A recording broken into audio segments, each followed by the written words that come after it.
So because it's such a rubbish day outside today, we're in greenhouse and we're going to sort out a few seedlings. I've got these. The germination wasn't amazing by any stretch really, but we have got some out of it, so some's always better than none. And this is a salad leaf and it's called Oakleaf Green. And I grew these last year and it was a really nice tasty salad leaf. So basically it's a cut and come again variety. It doesn't form a heart. You just wait for the leaves to grow to a size that suits you, then you take off the outer leaves and then let it carry on growing, and you just can keep going back and doing that until the plant's exhausted. So I find it a really good one.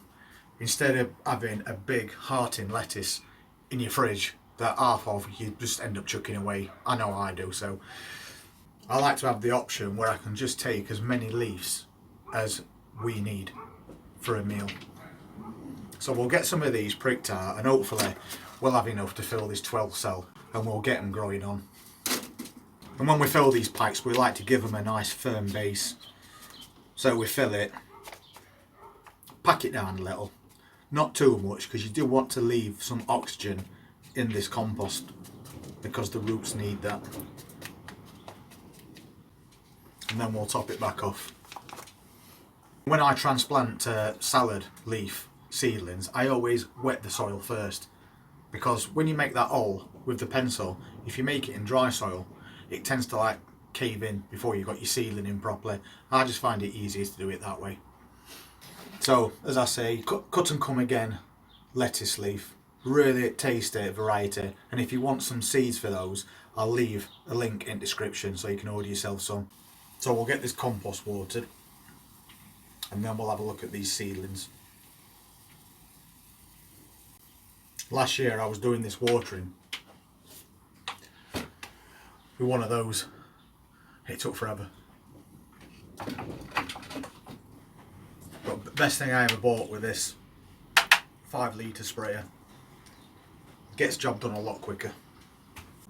So before we have a look at these seedlings, I'm going to make the holes in this pack first. I always make the holes really deep, because when you're transplanting lettuce seedlings, you want to bury them as deep as you can. It'll make it a lot better plant.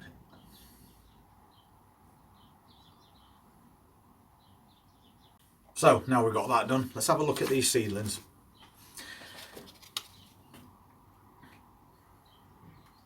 I can see that there's more than one per cell, so I think we'll definitely be able to fill this up quite easily.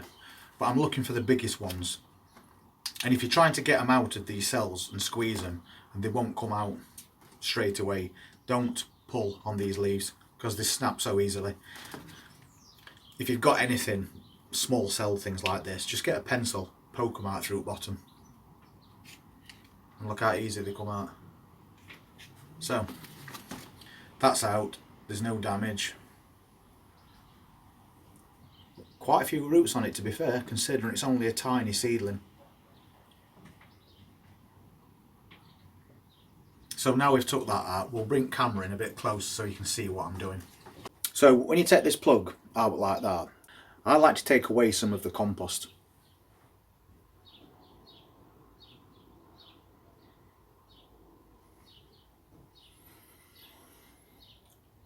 I mean even to that degree where there's just roots showing.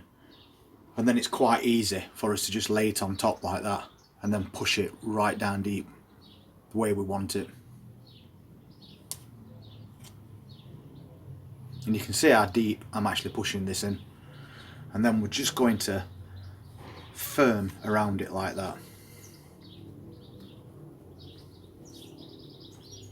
And then you've got a really stable lettuce plant. There's nothing worse than having lettuce plants that flop over in soil because they've not been planted deep enough. And this is quite a nice sized one and plenty of roots on it as well. If you happen to take one of these out one day and it's only got a thin strand of root on it, don't discard it. As long as it's got just a tiny little bit of root on it, it will still grow. And that pretty much goes for any vegetable. So in like that, poke all the roots down and then push it nice and deep and firm around the outside. Anyway, I'm just going to crack on and finish all these. I don't want to bore you by letting you watch me do them all. So that didn't take long at all, and we've got some really nice healthy looking lettuce plants in there. I got 12 out and we've still got all these left, but I'm going to let these just grow on for a little bit more. And by doing that, these are going to grow a bit quicker now because they're in these bigger packs, and so we can kind of stagger as plantings when we put them in the garden as well. So that's Oakleaf green. Cut and come again, salad leaf. And as I say, if you want any of these seeds and want to grow some yourself, I'll drop a link in the description and you can just order yourself some and see how you get on. So if you want to see more videos like this as we're going through the season, then just hit that subscribe button and press the notifications bell, and we'll see you on the next video. You all take care.